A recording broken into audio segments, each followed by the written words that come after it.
Like coffee, people are a blend of boldness and nuance. Each sip unveils fresh layers, a journey towards something rich and extraordinary.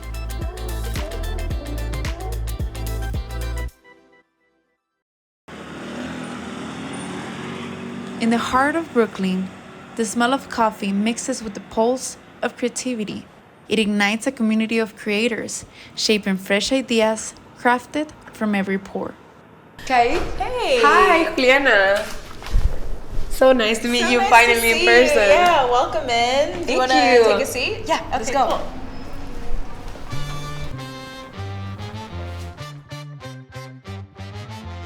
I feel like New York is probably one of the epicenters, if not the epicenter in the US, for so many different variations of coffee experiences. I feel like Say and Devotion are like kind of the top choices in Brooklyn. Even like getting a cup of coffee from the corner store is like a thing, whether it's in that like classic blue and white cup, which is something I just really like. It's very nostalgic.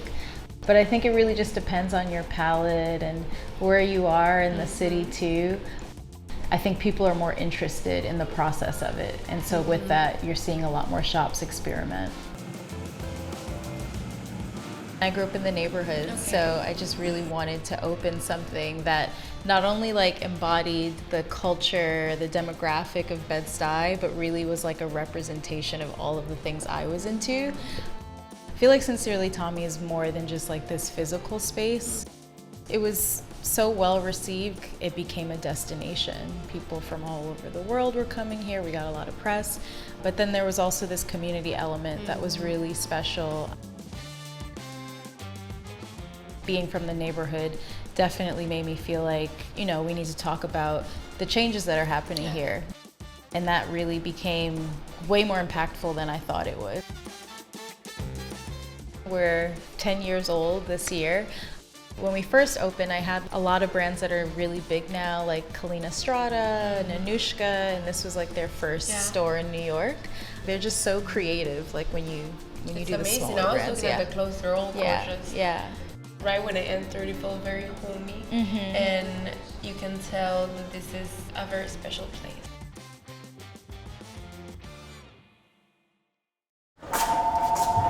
Women in coffee share a quiet resilience, an unseen strength, Sincerely Tommy.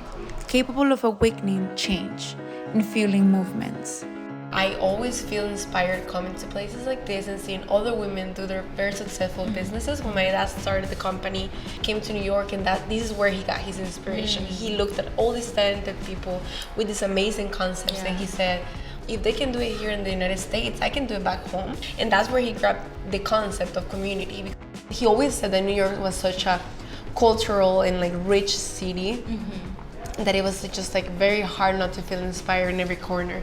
You will see all these amazing people, artists, workers that will give you, you know, a different point of view, like a different perspective. So may I ask, what inspired you to start your business? When I was 16, actually, my first job was at this really cute boutique in Fort Greene. The owners took me under their wing. At that time, Fort Greene was like the mecca for house, soul, music, art. It was just like so inspiring at such a young age to see what they were doing. And I knew from then, like, I want to do this. I want my own space in a neighborhood that I love. And so I just really fell in love with that concept for a store and knew that I wanted my own. I think when I was maybe like 23, I made the decision that I was done. Like, I didn't want to work anymore for someone else. Other people. Yeah, and so at that point I approached my mom and grandmother with this business plan, and they were just so supportive, and they're definitely like my support system now through this whole experience. I definitely feel like being a female entrepreneur is... It's hard, right? It's very hard. Yeah, there's definitely been times where I'm like, I don't know if I can do this. I think especially in this city, it just requires so much energy and output of energy. You really have to have a tough skin because anything can come at you, and there's so many things you have to constantly be learning and updating yourself on. I don't like to fall into the cliche as a Black woman, but I do think our experience is even a bit different. Yes. I've just seen like how impactful it is to set the tone and like create Of boundaries. course, yeah, of course. Yeah. And you're gonna inspire so many more women Yeah. into going, making their own businesses and going into coffee, which is so important. Yeah.